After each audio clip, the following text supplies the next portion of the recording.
Welcome to Missions Life, where we share resources and encouragement for current missionaries, future missionaries, and those praying for missionaries. Missions can be hard, and we want to help you face the challenges of life, leadership, and ministry.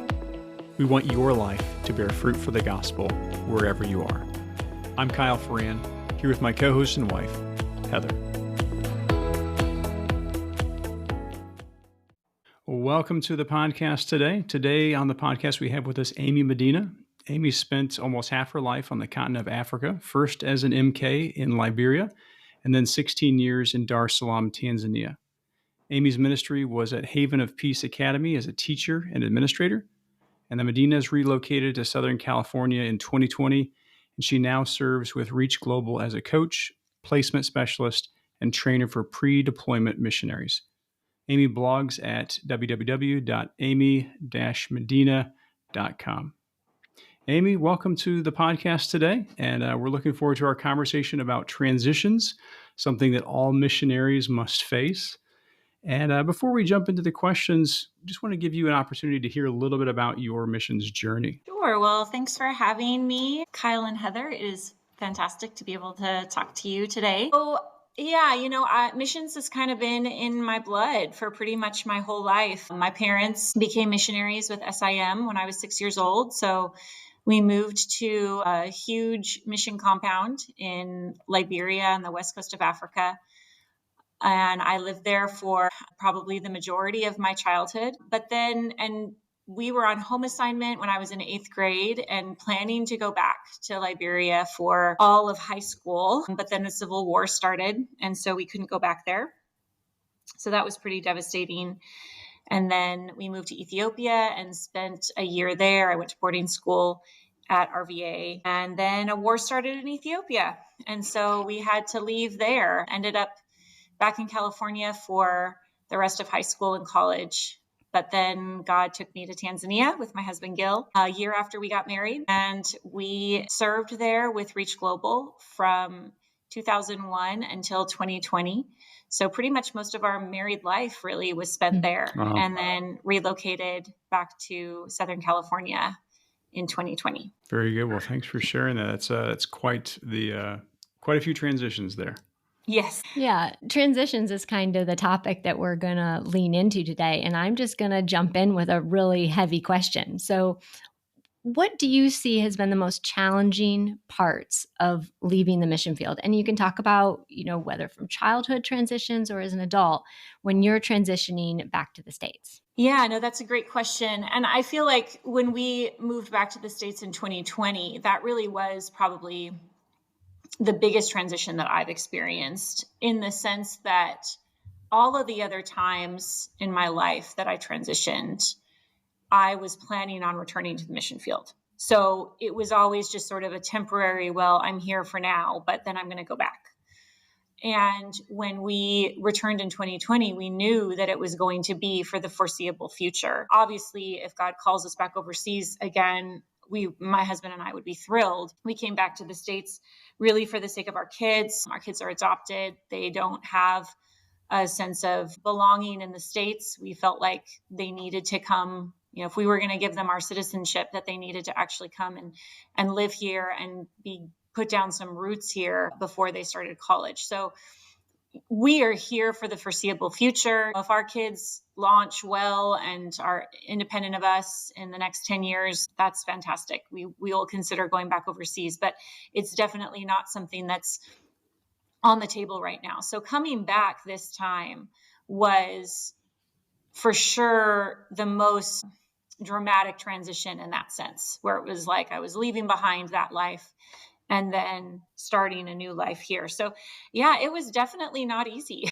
I would say that it took a good 2 or 3 years before I could say that I felt like I had fully transitioned. It was not a quick process.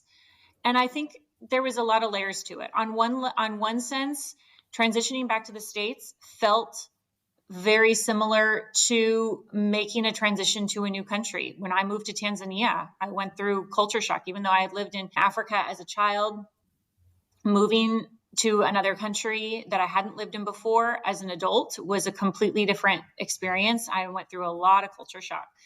And I think that coming back to the States in 2020 was similar in that regard. Through a transition to a new country, you have no muscle memory anymore. So you have to completely relearn how to do things. Everything feels like it takes so much effort and mental energy.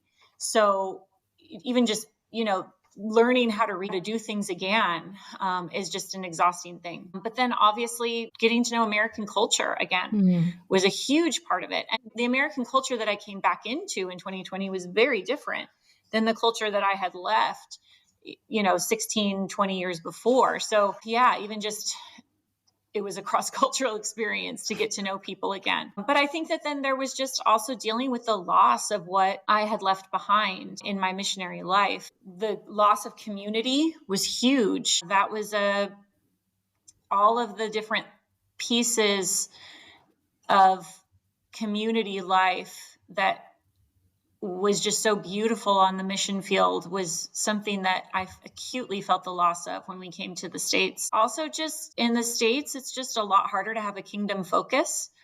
So that was also challenging to say, okay, how do I still live in this culture where everything is convenient and comfortable and it is my passport country, but still have that sense of kingdom focus that I had overseas. I think another thing that's been really challenging this time around is just watching my kids wrestle through these things and watching my kids get lured in by the American idols, of comfort and possessions and that kind of thing. And just seeing them get pulled into that, like the things that I always was happy to be away from when I was overseas. And to see my kids get lured by those things has definitely been a challenge. Absolutely. Yeah. I think we forget a lot of times how quickly cultures move when we're not there watching them or being a part of the shift in cultures. Even from furlough to furlough, you can come back and things have changed. Can't even imagine what it would be like, 20 years to then transition into a culture that's changed so dramatically. Yeah. So how has God encouraged you through this transition time? Yeah, so many things. Really, I can look back and I can just see God's hand in all of it. We actually had a pretty traumatic transition from Tanzania. We had been planning to transition back to the States in July of 2020. That had been the plan for probably 18 months before we actually came. So we were planning on returning to the States that year. Obviously, we weren't planning on the pandemic. And our field in Tanzania, our team was pulled by our organization, and we were required to come back to the States at the end of March in 2020. So our transition, we had so many different layers of hardness to it, because it would have been hard anyway to leave our life and come back to the States in July. But then we had the added trauma of the fact that we had to leave our home in 4 days at the end of March, and we didn't get any closure. We didn't get it was just a frantic packing and trying to close up everything really, really fast. So yeah, there was just a lot of really hard parts to that. And I would say for a long time, I wasn't okay, honestly, through that. But I can definitely look back on all of that now and see God's hand. When we came back, we didn't know where we were going to live. We didn't have jobs yet. Gil and I were in the process of applying for jobs. And at that point, we were especially looking at schools. My husband is a teacher, was also at the time also applying for teaching jobs, and no schools were hiring in April of 2020. That's for sure. Right. So, we were really just in limbo for a long time. We kind of lived like hobos, bouncing around between family members. We'd stay with each family member for about 3 weeks and then move on to another one. So yeah, so we didn't know where we were going to land, but then eventually what happened was we got a job, but my husband got a job at a school in Southern California, and the school's principal was our best friend from Tanzania. Wow. It really is just such an incredible gift. But a year before we had left Tanzania, our best friends who had been our teammates, who we had worked with at Haven of Peace Academy for a decade. They came to California a year before us, and he became the principal at this school. And when that happened, we were thrilled, of course, because we were like, well, we're planning to go to Tanzania, and we're planning to go to California as well. And so we'll be able to see you. And our kids were like, we got to go to the same school as them. And we were like, guys, really, what is the chances of that are really small, don't get your hopes up. Like, there might not be a position that fits us. And then that's exactly what happened. At the end of the school year in the spring of 2020, there was a position open. There was one position open, and it happened to be what Gil was qualified to teach. And so he was hired, and we ended up in a city that is not far from family and is where our best friends are. And that, I still marvel at that. I still say, God, how did you even manage to make that happen? So there are so many things where I can say, God, you just blessed us so much during that. And I want to kind of clarify when I say this, because I know that there's probably people listening to this who would say, well, God didn't provide those things for me in my transition, and so I don't want to say that those specific things are always a promise. And I could go back and also list all of the unanswered prayers, all of the things that I desperately wanted that were so hard, and just really, really hard things that our kids went through during that time, and prayers that just seemed to hit the ceiling.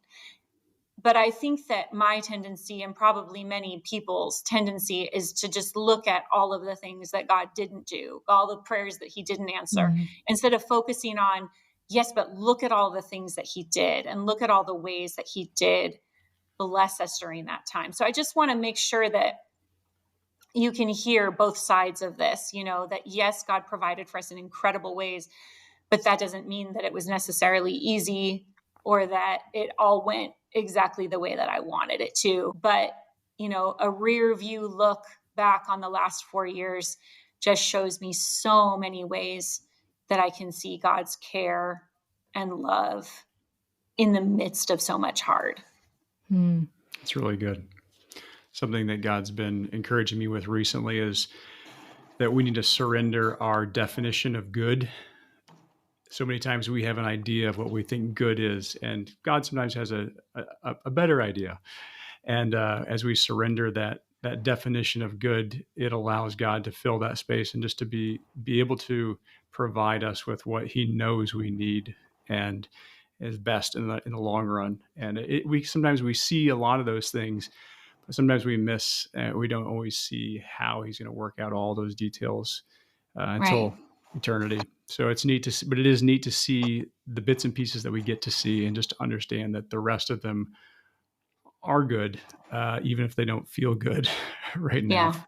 Good for our eternity. So that's really neat to hear how God's worked there in your guys' lives. You mentioned that you left Tanzania so abruptly, and all the trauma that can bring. And while yours was a pandemic, someone else might be a civil war, or a sudden illness, or a death in the family. I mean, there's so many things that in any one of these countries could take us off the field quite quickly. Do you have any advice for families that might be finding themselves in a sudden transition? Or what would you say to yourself 4 years ago? Yeah, it was a really hard thing I think it'd be hard for anybody, but it was especially hard for me with my personality, because I am the kind of person who wants to do things right. I want you to tell me what to do, and then I'm going to do it correctly, and I'm going to do it well.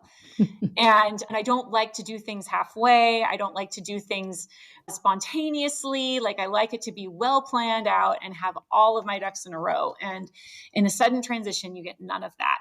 I had read Amy Young's book, Looming Transitions, which I highly recommend. It's a fantastic book. And, I had read that and probably completed it, I don't know, a month or two before we had to leave. And I can just remember thinking, like, I can't do any of this. I can't do any of the, they talk about build a raft, which I'm not even going to remember what all of that acronym stands for, but it's all about having this really beautiful transition where you leave one place and go to another. And I was like, I can't do any of those things. We can't say goodbye properly. We can't process these things with the kids. And there were just so many things that we couldn't do. And so in some ways, the advice is, well, you just hang on for dear life, because there's just not a lot of other options. But I think now, if I was to talk to another family going through that, I would say you have just got to give so much grace. You got to give grace to yourself, because you're not going to do everything right. You are going to fall apart. You are going to have emotional responses that you regret. You have to have grace for yourself. You have to have grace for your kids, for your spouse, for whoever it is that you're staying with, because most likely you are going to be staying with other people when you're in that kind of transition. You just need to have grace for everyone, because it's just one of those extremely difficult situations. And I would also say you need to keep telling yourself that it's not always going to be this hard. It will get better. It's probably going to take a long time, but it will get better. And you need to be patient. And I think that was one thing that I really felt God telling me during that time was that I just wanted all the hard stuff to be over. I wanted us to be settled. I wanted my kids to feel settled. I wanted them to have friends. I wanted us to have community. All of these things that I just craved. And God, still small voice, was saying, you just need to be patient, because all of those things take time and you can't just quickly manufacture them. And so I think that patience and grace really were the most important things that I needed to know in that time. And this is true of any transition, honestly, because there's always going to be heightened emotions. There's always going to be hard things in it. But I think especially when there's a sudden one and you don't have time to prepare mentally or spiritually, and you've got all of these hanging loose ends everywhere, that it's just even more important to remember that grace and patience. I would say other things that have really, really helped was going back to Tanzania. My girls and I were able to go back a year later, and then our whole family went back just this past June. And I would say that was just so incredibly healing for all of us. And especially because we didn't end well, especially because we didn't have a really neat, pretty transition. I think that being able to go back and just feel like, oh, now we can have those slow conversations and we can say goodbye properly and we can visit the places that we loved and all of those kinds of things, that I think that just brought so much healing to myself, but also to my family. So I know that that's not always possible. It's expensive. And especially if you don't have a ministry budget available to you anymore, going back is not always an option. But I would absolutely encourage any family who's had that kind of transition to say, make it a priority to be able to go back and just tie up those loose ends a little bit neater than when you had to leave. I remember so I was an MK also, and we had to leave. We came back for a furlough that ended up being, we never went back to Papua New Guinea. And so that was around ninth grade, but I was able to go back on a missions trip right before my senior year of high school. And that was very, very beneficial, just kind of a closure opportunity for me to be able to, say goodbye to the country and the people and things like that. So that was just to resonate what you were saying there, this how beneficial that trip back to the country is when you've had a rapid exit, didn't get the opportunity to have a good transition out of there. So that's a great point there. I'm really glad you said that, because I think sometimes, especially from the receiving end, if churches or family members are listening to this and hear that sometimes I think there's an assumption that we're coming back to our home country. This is exciting, a fresh new start, that there's a lot of positive emotions that we're supposed to be feeling. And maybe those positive emotions will come, but there's also a space to kind of sit in some of this trauma and the sadness. And I've heard from other people that have transitioned back that sometimes they don't know if they can publicly share those emotions when they're finally back in the States, or feeling pressured to take on the positive emotions. And I think what you're definitely saying is, transition's a process. It's going to take a while and you're going to feel those heavy emotions. But I know that it's challenging sometimes to be back in America and still feel those heavy emotions, those longings for the country you were in, missing those relationships and people. Yeah, I think that's so important, Heather, for churches and supporters and families to understand, is that when a family returns back to the States, in a lot of ways, it's going to be just as hard, if not harder, than it was to move to the mission field. And it isn't just this, oh, everything's wonderful. Look at this. You're back home in the land of plenty. And yes, it is really nice to be able to, have Cheez-Its again or whatever. But that doesn't really fill the holes in your life of leaving a life in a country that you loved and felt like home, and just felt so much a part of your heart and vision for the world that you had. Yeah, I'm glad you brought that up, because I think that is something that's often misunderstood among the people that are returning missionaries. Yeah, I think it can be really beautiful when we can give people a space back in the States, a safe space to mourn the country they just left. Yes. Yeah. What have been some ways that you've managed relationships with supporters as you've transitioned back to a stateside role? Yeah, I feel really blessed, truly, because I feel like my supporters have been really amazing and gracious, and have continued supporting me in now that I'm working in a stateside role, and I am still on support. I feel like there are a lot of missionaries who are in my same position, where they do come off of the field and they stay in a stateside role. That's pretty common. Mm-hmm. But what is more rare is that their supporters stick with them. I think that is much harder to maintain a support base when you aren't in an exciting role overseas. And that makes me sad, because I wish that supporters in churches could really understand how important it is that a lot of the roles that are required for stateside support and missions are filled by people who have experience overseas. Mm-hmm. And so that's one thing that I would really love to see more of the American church getting a vision of, is just how important it is for returning missionaries to be in these roles, and then continue to support them in theirs. Talking kind of practically, what kind of steps, once you got boots on the ground and kind of get your guys, get your whole family moving in a direction, what kind of practical steps did you take to try to reintegrate into culture and lifestyle in the States? Did you kind of approach it just like you would learning, like you moved to a whole new country? That's exactly what I was going to say. Yes, that is exactly it, Heather. I feel like we needed to come at this the same way that we would come at it anywhere else. So what that looks like specifically is, when it comes to the culture, we realized, okay, we need to look at American culture the same way that we looked at Tanzanian culture. A good missionary is basically an anthropologist.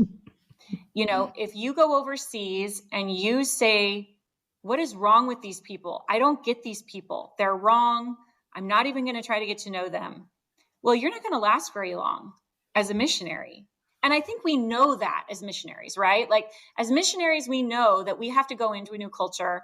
As an anthropologist, we need to really be a learner. We need to look at the culture and try to really understand what people think and not just say you're wrong. But there is a sense among missionaries where we feel justified in being negative about American culture. It's in some ways we almost kind of wear it as a badge of honor. And that's actually another form of arrogance, like if we are going to say, well, I just love other cultures, but American culture stinks, that is just kind of another form of arrogance. So I think that, we had to make conscious decision to say, okay, I need to really understand Americans. And that can partly be secular Americans, the unbelieving, that the whole expressive individualism worldview that permeates our culture right now. I need to really understand it. I need to go at it as a learner and to say, okay, I'm going to read books. I'm going to read articles. I'm going to talk to people and really understand what they're thinking. So there's that culture, but then there's also the American Christian culture, which also sometimes feels foreign to me.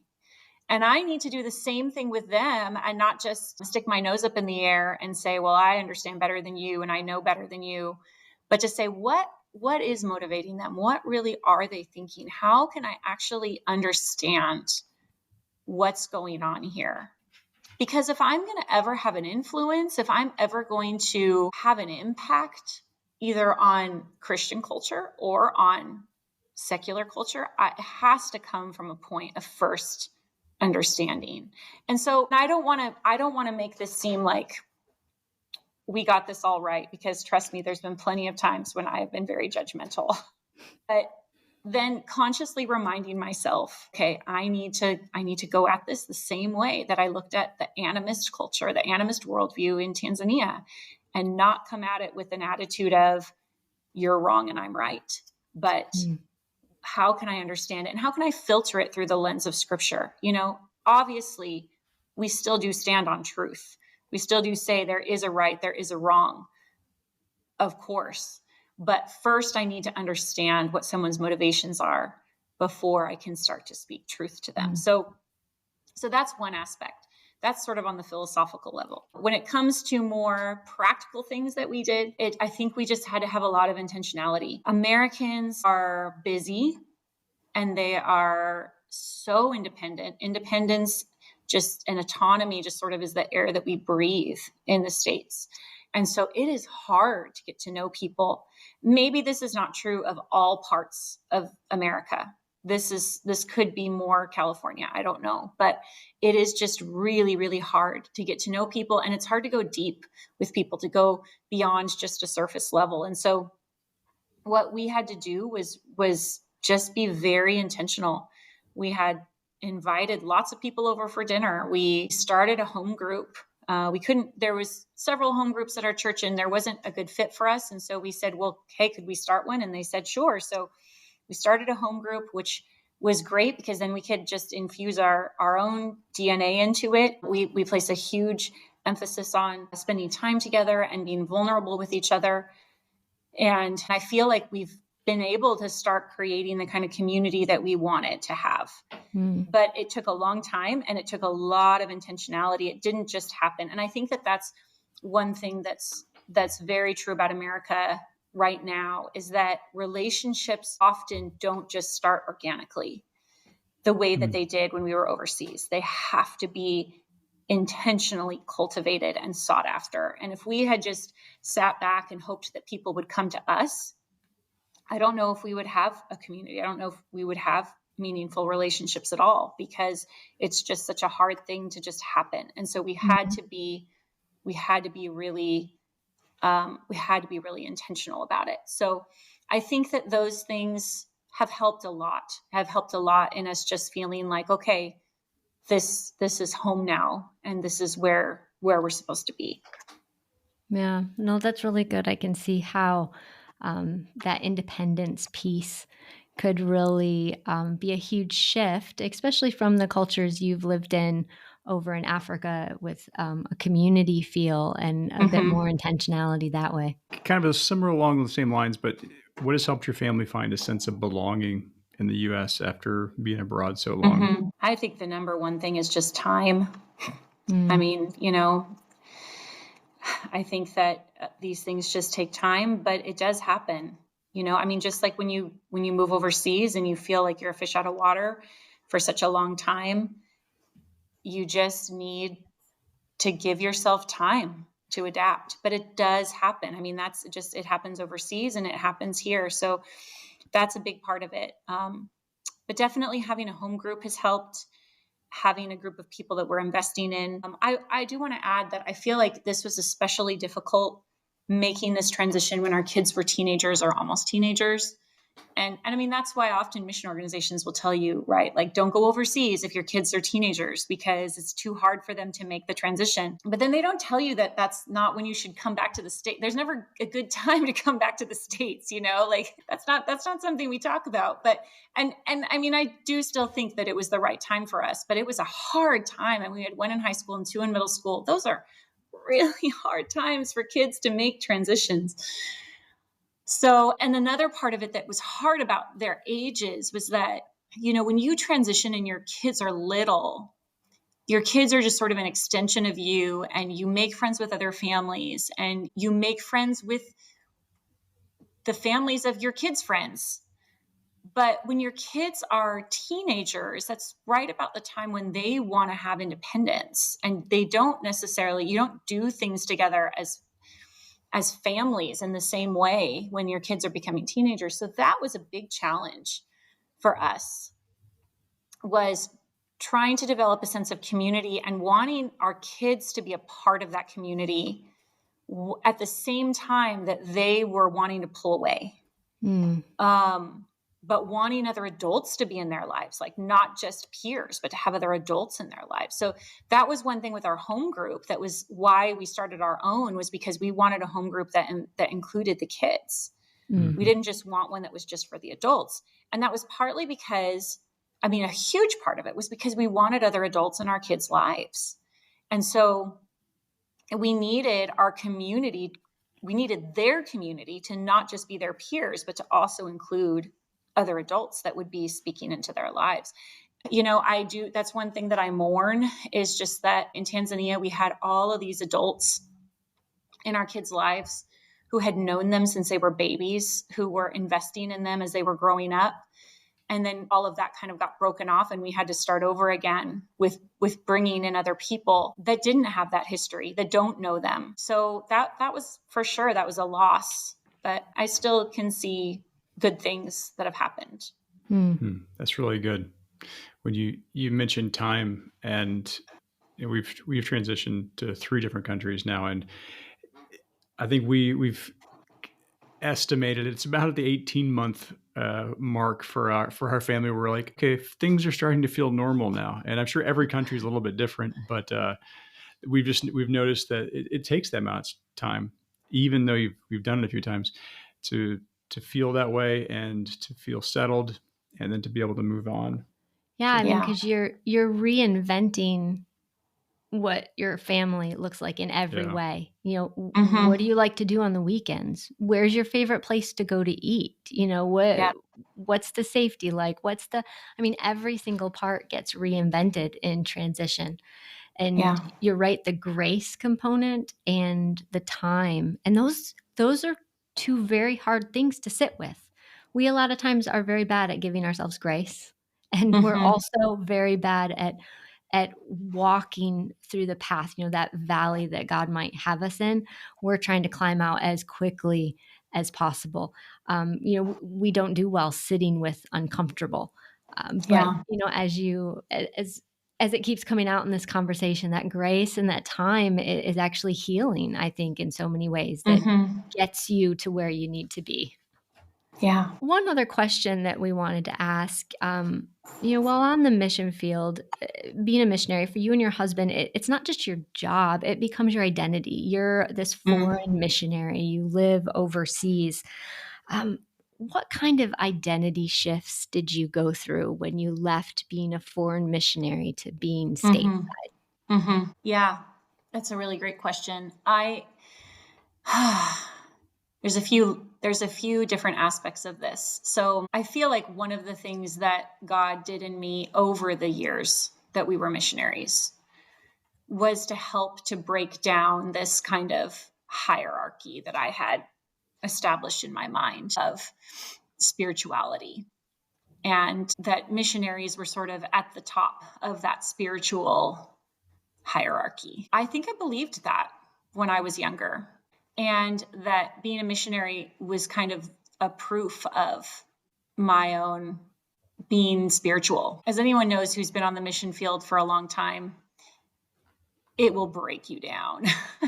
So I think that that had already been smashed over a long period of weakness and failures and not feeling spiritual at all. So I feel like when we came back to the States, I wasn't necessarily struggling with, oh, I just must not be as important or as valuable. Whereas if we had come back 10, 15 years prior, I might have felt that way. Like, who am I? But there is still a sense of everything I did had meaning when I was overseas, and now it's just ordinary. But I think that working through changing my perspective to understand that it's really not different, it's really not supposed to be different, that I really am I still have the same God, I still have the same vision, I still have the same goals of the Great Commission, even when I'm living in the States, that has really helped me to not feel like I've lost that identity, because really it should be the same. There should not be any difference in the way that we see the world, whether we're living overseas or whether we're living in our home country. It really should be the same. But it's harder. It's harder to fight for that when you're not living in an environment where everything that you're doing is focused on building God's kingdom. There's so many more distractions and things to get our eyes off of that when we're in the States. But I think that another thing that was probably really hard for me in identity in moving back was feeling so unknown. And for some people, if they move back to the same city or the same church that they were at before, then they might not necessarily have that same sense of loss. But we had lived in Tanzania for such a long time, and in our community at the school and in the missionary community, we were so known, and we were the people that everybody came to for questions. We were the veterans. We were the ones that had been there for the longest, or close to the longest. And so we were known, we were appreciated, we were used, we felt competent and valuable, I guess. And so then to come to a new community where nobody knows us, and we're in a church where nobody knows what our gifts are or how we could serve or things like that, I just felt such a sense of emptiness, a feeling like nobody knows me. And I don't know them either, so it was a two-way thing. But that was a huge loss for me. And some of it absolutely was pride that just needed to be, dug out. But some of it, I think, absolutely was just a God-given or a God-created need for feeling known. And so I really had to learn to just lean into that sense of emptiness and loss of who I was. And I think, I think it's because our identity is meant to be wrapped up in the church. It's meant to be wrapped up in community. We're never meant to have this identity that's separate from being with other people. And so that's why I feel like, yes, some of it was pride, but some of it was also just, this is how God created me to be. So learning again to just say, okay, you know what? I'm going to take this emptiness to Jesus and ask God to use it to help me to identify more with him and his suffering, and trust that he's enough and that he can fill me up. Yeah, sounds like Yeah, a key part of that sounds like just that ability to use the giftings that God's given us. And, when you have that in your missions and in the community of missions, that loss of that, trying to find those new places to be able to use those can be just a time of uncertainty. But I think it's good for people to hear that in a transition like that, they can potentially expect this time where they might kind of feel lost as to, okay, who am Yes. I now? Mm-hmm. Right. And Mhm. anticipate that and be okay with that time that it takes for God to show you exactly where you fit. Where's he going to use you again? Who's going to know who you are, type thing. Yeah. Once again, that a little bit of a waiting space there. But sometimes we Yes. can, when people have said it, then we can try to anticipate it in some ways. Mhm. Right. There was a book by, I think it was Terry Walling, called Stuck. And he talks a lot about just that, being willing to sit in those uncomfortable spots to see what God's doing in our hearts during those times as well. It's not just, plow through and get to the next thing. Sometimes he wants us to be, he's doing a work in us through that process as well. And so there's so many things that he's doing to grow us and pull out our pride, and using the different life experiences to work on us that way. So Yeah, absolutely. That was a huge, huge thing. I mean, I've touched on that earlier in this, but I wanted to skip over all the hard stuff. I wanted to just skip over all of it and just be settled and happy and, feel like we belonged. And I didn't want to go through that hard thing. You're absolutely right, Kyle. Like, God has such important things to teach us Mm. in the middle of all of that hard stuff. And if we try to ignore it or try to skip over it or try to just make it go away, then we miss out on so many important things that he wants for us. that's good. What kind of support or resources have been helpful to you during this transition back to the States? Anything that you've found, or anything that churches or individuals have done that have been helpful? One thing that was extremely helpful for my oldest daughter was going to a TCK retreat, Mm. which which Reach Global put on, our organization. And she went to that a year after we got back. And it was a huge turning point for her, just in her acceptance of who she was and her understanding of her identity as a TCK. I would highly recommend that for any other TCKs. My younger ones were too young at the time to go to it, and now there's no way I'm going to be able to convince them to go. I really wish they would, because I think that they need it, but maybe someday I'll get them to go. For my oldest, definitely it was such a good thing, and I would definitely recommend that for It's good. any TCK, to just really get that intensive training and understanding of who they are. Honestly, if I was to do it over again, I would absolutely want our whole family to go to some sort of reentry camp or retreat or something like that. I think that would have been hugely beneficial to us. Those things weren't happening in 2020 at all, and then by the time they started up again, it was like we had moved on with life. But I would absolutely recommend that for any family. And there's so many out there now, but especially for families like ours that are in such a huge transition, where we really had lived my kid's whole life overseas before coming back. That's what I would do, is I would go. So if there's anybody listening who's on the fence about it, just do it. Like, find something like that for your family to attend, because I think that that's something that, you can't always tell, would it have been different? I think it would have. I think it really would have helped if we had done it as a family. Yeah. Everyone that we've ever talked to that's been through a transition and has gone to one of those are like, yeah, it was the best thing we could have done. We didn't know how much we needed it until we went. Yeah.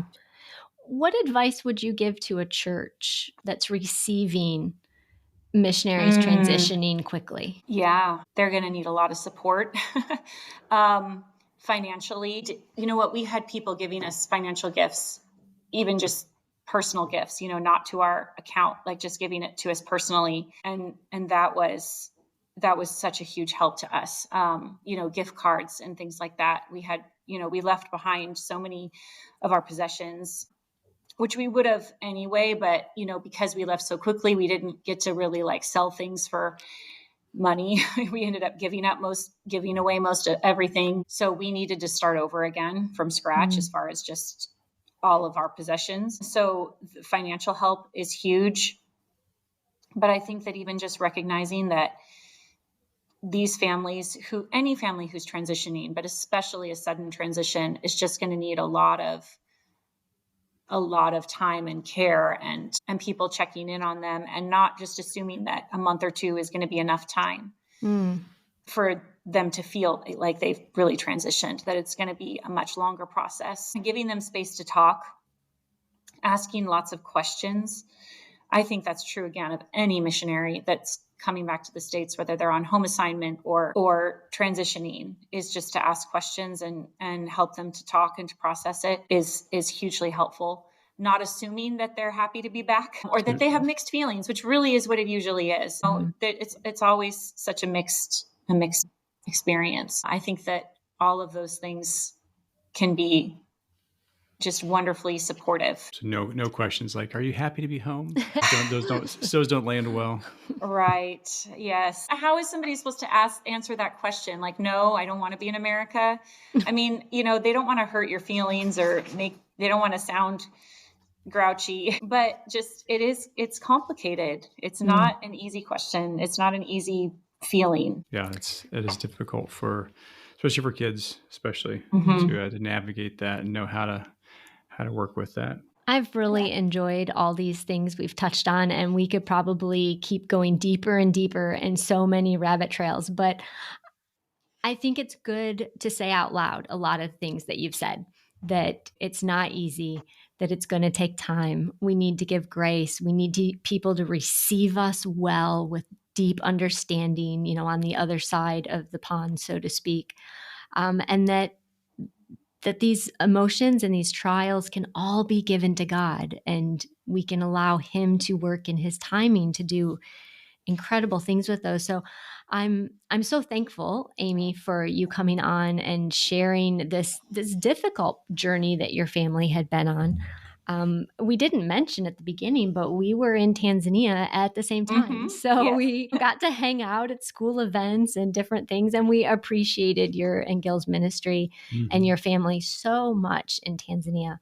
And we continue to greatly appreciate how you're building into missionaries in your mission agency and continuing to prepare people to go. We thank you for that. Thanks, Heather. I think Tanzania was definitely a unique melting pot of mission agencies that I have not seen anywhere else. That was a neat community there that God allowed missionaries and MKs to be a part of there. So I think everyone that's left that has grieved the loss of that community there. So Absolutely. Yeah. But now we want to kind of pivot and ask just a few fun questions. We enjoy picking people's brains. Yeah, what's something that you've read recently or listened to that you've enjoyed or found helpful? Well, I am definitely more of a reader than a listener. So yes, it'll all be things that I've read. So in the past few years, a few of the books stand out to me. One of them that I read in 2020 that has stayed with me this whole time is called J Curve, and it's written by Paul Miller. And I read it really at a very low point in our transition, but it really gets into kind of what I touched on earlier, which was pressing into the hard things in our lives so that we can identify with Christ. And it gave me so much sense of hope and purpose in a time that just felt so hard and so empty in my life. And so I definitely recommend that book. It's been transformative for me. The other one, so the Elizabeth Elliot biographies that have come out. Now, I've read the two that Ellen Vaughn wrote. I know that there's another one that's, I think by Lucy Austin or something like that, that is also gotten really great reviews. But Elizabeth Elliot was absolutely one of my missionary heroes, no question. And reading these fuller biographies of her life and getting a picture of how much she wrestled and how much time she spent in the abyss of doubt and uncertainty and fear really, really gave me such good perspective on missions. I feel like the things that she wrestled with are things that every missionary wrestles with and sometimes is afraid to say out loud. And so getting that fuller picture of her was just great. And Ellen Vaughn's, it's a 2-part series. Ellen Vaughn is a fantastic writer, and she is very transparent. I mean, like she writes in a way that is very fun and presents Jim and Elizabeth Elliot very transparently, but it's very easy to read. And yeah, I loved those books. They were great. And then the third one that I also loved recently is called You're Only Human by Kelly Kapic.